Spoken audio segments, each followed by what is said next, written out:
আল্লাহু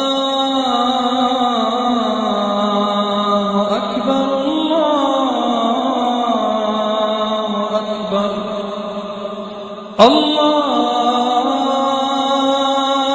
আকবার, আল্লাহু আকবার। এবার ধরেন একজন লোক এমন অবস্থায় পড়ল যে তাকে একরকম বাধ্য করা হচ্ছে তার রোজাটা ভাঙার জন্য, অথবা কেউ হয়তো ভুল করে তার রোজাটা ভেঙে ফেলল। এটার কি অনুমতি আছে যে এরকম অবস্থায় পড়লে সে তার রোজা ভেঙে ফেলতে পারে?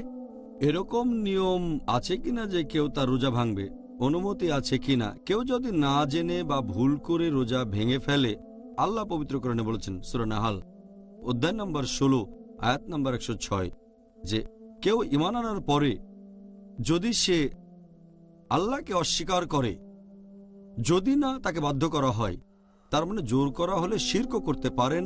যদি আপনার ভেতরে তখনও তাকওয়া থাকে, আল্লাহকে মেনে চলেন, তাহলে এর অনুমতি আছে। কেউ যদি আপনাকে বাধ্য করে কোনো কাজ করতে আর এতে আপনার রোজা ভেঙে যায়, তাহলে আপনি এতে দায়ী থাকবেন না। এখন যদি নিয়ম কানুনের কথা বলতে হয়, আমাদের প্রিয় নবী মুহাম্মদ সাল্লাল্লাহু আলাইহি ওয়াসাল্লাম বলেছেন, এটা আছে ইবনে মাজা খণ্ড নাম্বার 3 হাদিস নাম্বার 2043 এবং 2045।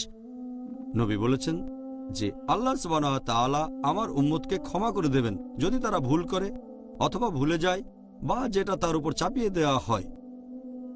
জোর করা ছাড়াও যদি সে ভুল করে অথবা কোনো কিছু ভুলে যায়, আল্লাহ সেটা ক্ষমা করবেন। পবিত্র কোরআনে এটা বলা হয়েছে সূরা আহজাব অধ্যায় নম্বর 33 আয়াত নম্বর 5 যে যদি তোমরা কোনো ব্যাপারে ভুল করে ফেলো কিন্তু তোমাদের নিয়ত ছিল না, তাহলে আল্লাহ ক্ষমা করবেন।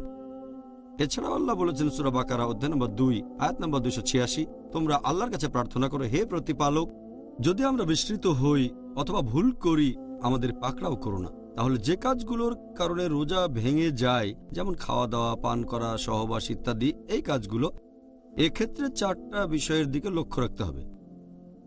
যদি কাজটা করতে কেউ বাধ্য করে তাহলে সে দায়ী হবে না।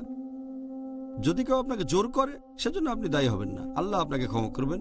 2 নম্বর, যদি এই কাজ করেন ভুল করে, যেমন ধরেন একজন লোক সাহরি খেলো, তারপর মনে করলো এখনো ভোর হয়নি আর সে খেতেই থাকলো, এটা একটা ভুল।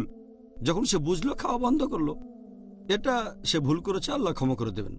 অথবা কেউ হয়তো ভুলে গিয়ে একটা কাজ করে ফেললো, যেমন কেউ হয়তো রোজা অবস্থায় অনিচ্ছাকৃতভাবে পানি খেয়ে ফেললো, যদি ভুল করে থাকে তাহলে আল্লাহ ক্ষমা করবেন, সে রোজা রাখতে পারবে।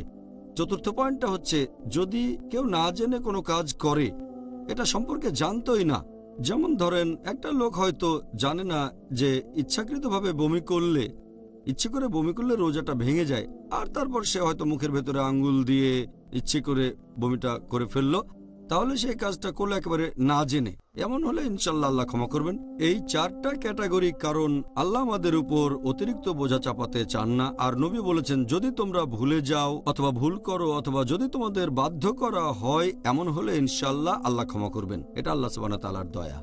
সত্যি বলতে ডক্টর জাকির, আমার কাছে এটা পরিষ্কার, আর আশা করি দর্শকের কাছেও পরিষ্কার, যে আল্লাহর দয়া তার শাস্তির চেয়ে অনেক বেশি।